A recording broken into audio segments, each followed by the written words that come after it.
Good morning and welcome to the Business Spotlight series. I'm Sean Schoenmakers, the owner of Action Coach Dallas, where we are helping business owners continually build and grow their businesses to ultimately improve their lives. Today we have special guest Sil Azevedo, and he is the owner of Films, Stills, and Company. Did I say that right? Perfect. Nice. All right. So, Sil, how you doing this morning? I'm doing great. How are you, Sean? Doing well, and appreciate you hopping on with us. So, Sil's going to tell us a little bit about his company and what they do, and some of their journey, and some of the best practices that they have, and all that kind of useful, valuable information. And so, if this is your first time as a viewer on the channel, make sure you like and subscribe the video and subscribe to the channel so you can get the notifications when we continue to drop some of these different valuable conversations in, so you can use that more of the takeaways in your business. And so, without further ado, Mr. Sill, could you tell us could you give us an introduction to your company and tell us the problems that you solve? Sure. What we do is we produce films and stills, photography and filmmaking. Our typical client is a professional or a business that wants to communicate with their audience through visual storytelling. All right. And who better to craft all that than the experts like yourself, right? Mhm. So, how and why did you get this business started, Sil? So, when I was 7 years old, I wanted a camera. I got one for Christmas. And so it's been a lifetime passion with photography. And I started a couple of photography programs in the Dallas area. Um, and I had a photography studio for many years.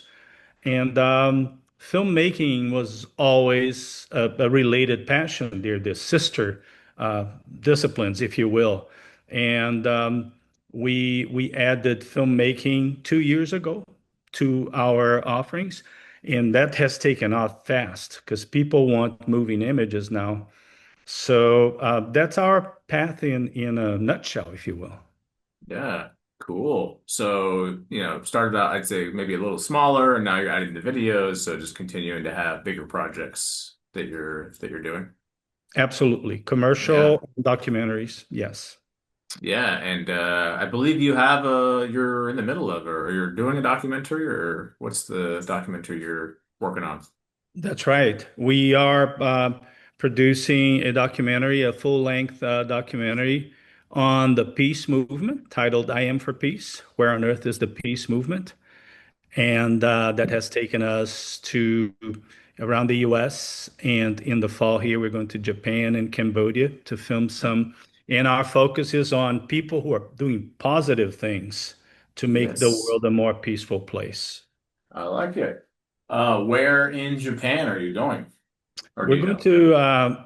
to a few cities, but we're going together with the Sister Cities Program International Okay, um, through the Fort Worth Sister Cities. And there's a summit in Osaka, Japan. okay, So yeah. that's the main destination. We'll also be going to Nagaoka, Hiroshima, and a few other cities that have to do with the peace movement. Yeah. Awesome. I was in Japan 2023, I think, a couple of years ago, almost 2 years ago, exactly. And but I was in Tokyo, big huge city, and then I did go out to Kyoto and stayed on the outskirts, which was pretty beautiful. And I was gonna go to Osaka because Osaka's like, I don't know, less than an hour from Kyoto, especially I think by the speed rail, but didn't end up making it out there. I was kind of enjoying the outdoorsy feel of Kyoto, so I just ended up hanging out there. But some nice spots out there for sure. And I haven't gone to the places you went, so I'm sure that'll be cool to check out. I hear that in Osaka there's like a boat restaurant where they like literally catch your fish and they cook it. Oh, wow. Something like that. So Uh-huh. Yeah, I need to check it's some on of the that. water. Yeah. Uh-huh. So anyway, cool spots. I'm sure you'll check out. So cool, good stuff. And so you mentioned various different people you can work with or you do work with. So, but who primarily does your business serve? Or, if I'm in the audience and I'm curious, hey, is Sil a good match? Am I a good match for Sil service? Like, how do I know, or who would be the best fit? The ideal client you would meet? Yeah, yeah. Sure. Mostly, they're small to mid-sized businesses Hmm. or professionals. So I have clients who are therapists or owner of small ad agencies. Right now, this week, I'm filming with Fort Worth Cities International, so nonprofits, and I'm filming with a mid-sized realty commercial realty company. So that kind of the business. My business clients will range from 10 to 100 employees is typical. Okay. Sometimes 200 or something like that. I haven't worked with huge clients. I think with our boutique feel, it's very appropriate for this size of companies. Yeah, cool. So you said sounds like well, a range of different types of companies, but you said generally maybe between 10 to 100 people type businesses. Right. Yeah. Yeah. I do work a lot with a company that has a little bit over 200 people. So, Okay. we there's a range there. Yeah. Some The above, some below. exactly. Yeah. Yeah. Cool. Sounds good. And so what makes your business different? So obviously, different businesses out there that can take photos, do film. Why do your customers choose you, or why do your clients choose you? I've thought a lot about that and I track to see where these clients came from. And I love the invariably, tracking. You just right? won me Yeah. over, Sil. You got me. Yeah, and it's interesting that every time, no matter what I do, it comes down to two things, relationships and quality. So the clients that come to me, I've tried 20 plus years in business. I've tried everything. And really, every time a quality client comes that will do meaningful work with and that will stay, it's those two things. It's somebody that I knew that I've done work before with, or it's somebody that saw something that I did for a friend. Hmm. So it's not like the mass emails. It's not, I mean, I have social media presence, but it's not really that. It's not cold calling. It's those two things, relationships and quality. They see the quality of the work, they know somebody, and Hmm. or know myself. So that's how we get all our clients. Yeah, so typically they have some sort of relationship, which I'm sure breeds trust and helps them feel like you're a known quantity, and then they also can see the quality of the work you guys do, and those are the two really, I'd say, the things they value that tell them or cause them to pick you, is what you're saying. Yes, Yeah, absolutely. cool. Um, Sounds good. So from a marketing perspective, you may have just answered this question, but of all the different marketing things you guys have done now over the years, which one has produced the most? Like which marketing strategy would you say has brought in the most business? It's really building relationships. Yep. So when you're starting out, it's kind of like you need to let people know. Um, and in my business, I started doing a lot of free shoots for people that I thought were interesting. That was 20, 25 years ago. Yeah. Somebody saw that shoot and they loved it. Even that person that I did a complimentary shoot for would go and say, "Hey, now I have something, or my company needs something." And so we got our foot in the door. I've done a lot of networking, and as effective as that was, I find that the organic networking more than going to a meeting and passing out cards. Yeah. But like, I was a teacher, a photography teacher for many years. A lot of my clients come from families or people who were my students and now have their own businesses, things like that. And Yeah. it's really building these relationships. Yeah. So doing you mentioned, so you said teaching? Were you doing teaching or classes or something like that? Yes, yes. I was Yeah. a high school photography teacher, Yeah. Okay. taught at a couple local schools, started a photography program, and it's crazy. I have students that 15 years later, they are now successful attorneys, and I'm doing their company videos and so on. So those Yeah. relationships last. Yeah. Cool. Yeah, I like that seems to be a lot of the time the scenario where people, you do activity and you meet people. Sometimes it's networking, sometimes it's other things like teaching or whatever. A lot of different strategies that are like that. But, by doing something that's, let's say, value add by teaching people, then all of a sudden people are like, hey, Sil knows what he's doing, or Sil looks like Sil's got some good work. And then inevitably that creates some interest in what you do, and lo and behold, you get some customers, right? So it sounds like that's been super fruitful for you. Glad to hear. Um, what about what about from your kind of holistic journey? If you look back at your 20 years, as you've said, which I'm sure has various trials, tribulations, and so forth, what's been the most memorable or maybe the hardest challenge that you've had in that time, and how did you overcome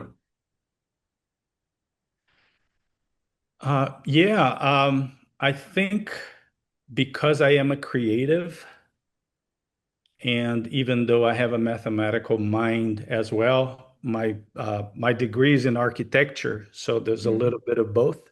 Mhm. And but I think that having the discipline to take care of business is something that I need to continuously focus myself on. I mean, it's cool to go and make the cool film and do the editing and all that. That's something you don't need to twist my arm to do. But to fill out the text, the franchise form, that's a different thing. And so what I've done is I separate my week in different days. So Mondays are money Mondays. So I have to do the stuff I don't like, which is administrative, money, and all that. Gotcha, And gotcha. then Tuesdays, creative Tuesdays, I reward myself with, now I can, Nice. and flex Wednesdays, marketing Thursdays, and educational Fridays, which is my professional personal growth day. And so that helps me to focus. That day is my main focus, is set Yeah. before I start. Yeah, Cool. So the main challenge, or maybe the most difficult challenge, has been to have the discipline to take care of business stuff, basically, is what you're saying.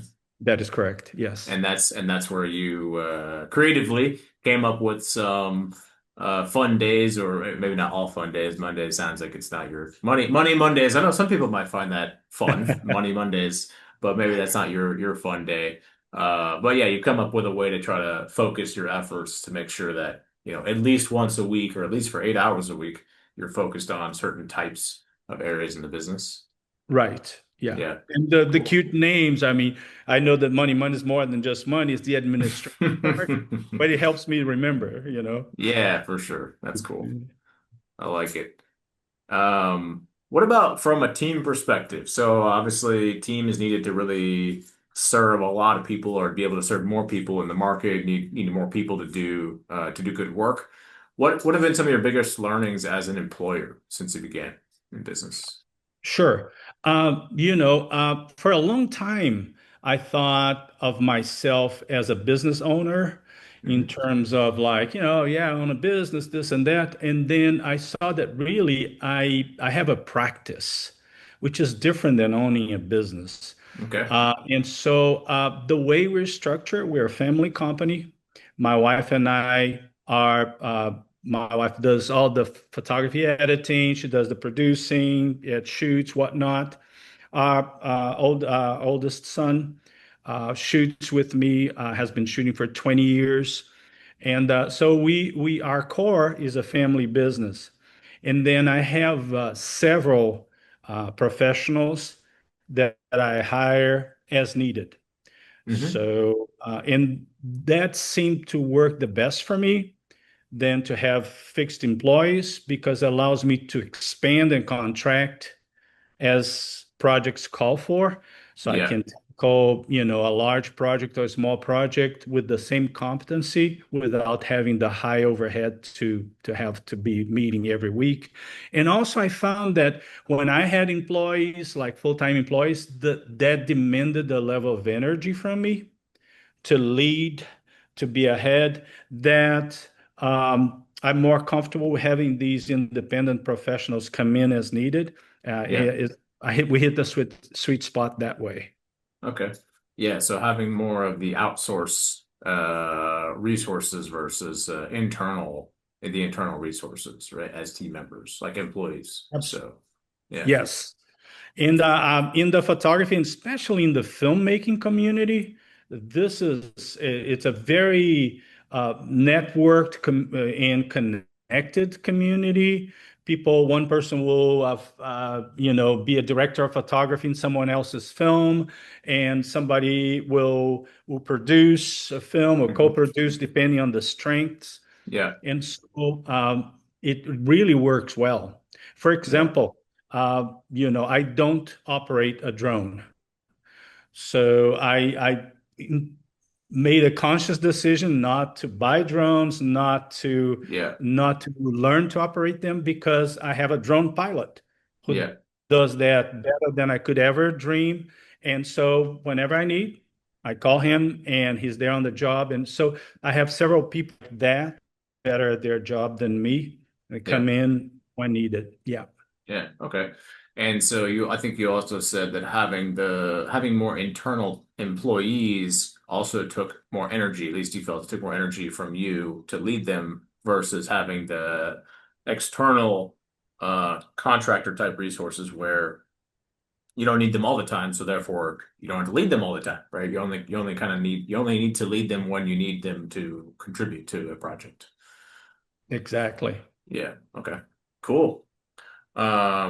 Good deal. Glad that's working out. Obviously sounds like better for you and your family. So, what about if you look at what you've done in the business so far, obviously you've gotten to certain levels of success here. If you were to take the business and start over from scratch, right? For various reasons, something happens or whatever, you just decide, you know what, I'm gonna restart everything. If you were gonna restart your business today, what would you do different? What might you do that might have a better path or give you a better, faster path or something that's better in some way. Absolutely. Um, in the beginning, I wasted lot of money advertising. I remember the first ad that I bought was I used to work out at the club every day. And so I used to see those boards where, like, with the glass where people put like posters, whatnot, businesses. I said, oh, great. If I put a poster here for my photography business, it's going to be 1,000 clients calling me. And I put it there, paid the money, and not a single person Yeah, contacted me. So I learned fast that building the relationships and really looking at the long term was the way to go. So that's the thing. I wouldn't waste money and time on that. There was a great book I read back then, Marketing Without Advertising, that really nice. was helpful in that. And another thing I learned is that there are those clients that value what you do and Yes. those clients that don't. It's not because they're bad or worse people. It's like they value what you have to offer. Yes. Uh, I've I've learned to focus on those that do and deliver excellent service, go above and beyond, and not so much try to answer what we call the race to the bottom, right? Compete for price and try Yeah. to catch Yeah. those 20%. That's a wasted energy, which I don't do anymore. Yeah. Yeah, I love the way you put that. Number one, I think a lot of people, I think we help people we do these strategy sessions with different businesses and we help them see there's like 77 different marketing strategies out there. And a lot of people are like 77. It's like, yeah. And a lot of people really think about the advertising. Well, there's advertising. That's true. There's a lot of different ways to advertise, but that's still only a small portion of the total marketing strategies. And you've mentioned some of the ones that are more relational that have gotten you good results. But yeah, I think that's a little bit of a misconception for a lot of people that the advertising kind of has to be the way to go. When in fact, a lot of people don't always see the best results from advertising. So obviously, it's something you've learned, and you're like, hey, I wouldn't waste the money on that. And then the other thing, I like the way you talk about the clients that value what you do. That's also how we term it because if you think about like what you're saying, oh, they value what you do. Well, if they value what you do, then they're willing to pay money for it, right? Because money is a value. So if they value that, then they'll exchange something else of value for it. But if they don't value it, they're not going to exchange their valuable money for your service, right? So I that's how I like to look at it as well. And I don't think if you can look at it that way, then I don't think, like you said, it's not like a positive or negative. It's just like, hey, they don't value what we do. So why try to convince someone who doesn't value what you do to buy your service and maybe discount and you don't make any money? It's just not a good fit, right? So I think that's great how you've come to think about it that way, and I think that helped. I'm sure that's helped you get where you are. So good for you. Couple other questions for you. Are you what's the next goal or milestone for you? So, It's to complete this documentary film. mhm. And I'm working with peace organizations across the country and film festivals. So it's really to release this film, which is we're scheduled to release in the spring of 2026. And so that's our next big goal. And when you Nice. release a film, it's an 18-month process. You have to Yeah. hit the film, the festival tour, then eventually go into streaming and so on. So that's where the focus is right now. So our motto here is like with Mark and innovative approaches, lead with the film. Because also I've learned that people will know you for something. In this saturated market, with so much information online, if you want to be known for everything, you're going to be known for nothing. Yeah. And so we're leading with the film. Oh, here's a documentary filmmaker working on this project, and he, of course, he can also do your company video, he can do your professional video, but the approach is always a documentary filmmaker. Awesome. Yeah, I think you cut out for just a second or two. You said the idea is to lead with the film, and you said you can also do your company. You can do your company profile video, which I'm doing, do your, personal if you're professional and so on. But the idea is like I'm bringing that kind of lens, that Yeah. artistic documentary approach. And Yeah. so by being known for that, Hmm. then I can reach more, Yeah. but, it has worked well for us. Yeah, that's good. And to me, that's kind of the concept of niching, getting specific on it, a type of product or service that you're really good at that people kind of know you for. And inevitably, if they know you for, like you said, for one thing, you stick out, you're different from the competition in some way, shape, or form.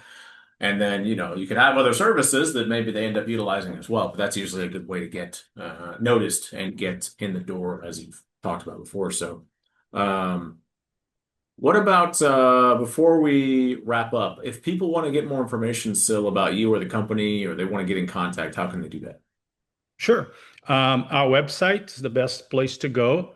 It's filmstills.co.co. And of course, my number is 972-754-3250. You'll get a hold of me easy. It's All a right. good thing that my name is kind of different too. If you Google my name, but I'm him. So yeah. Yeah, yeah. Yeah, same with my name. If you Google my name, you will find me. There's not a lot of other people with the same name. So what about any special offers? So you have any special offers you'd like to offer any of the listeners? Do you know, the offer that I have is really in each project, everything we do is custom. So we like to get to know clients, not sit down. I'm zero pressure kind of guy. So there's no sales pitch or anything. So I guess it's not so much a package or a special price, is that special attention. I'm going to sit with you. I'm going to listen to what your real needs are, and I'm going to find something that adds value to your business, to your practice. All right. Yeah, sounds good. I can tell you're a listener. It feels like you're listening. So I'm sure if people take you up on that, they'll get something good out of it. So awesome stuff. Thanks, Sil, for joining us today and sharing some of your, the story about the company and what you guys are doing, and some of the best practices you guys have. So thank you bunch for your info, and thanks to the audience for watching and hopefully sharing some of the insights you gained from Sil. And until next time, make it a great day. Thank you. Thank you.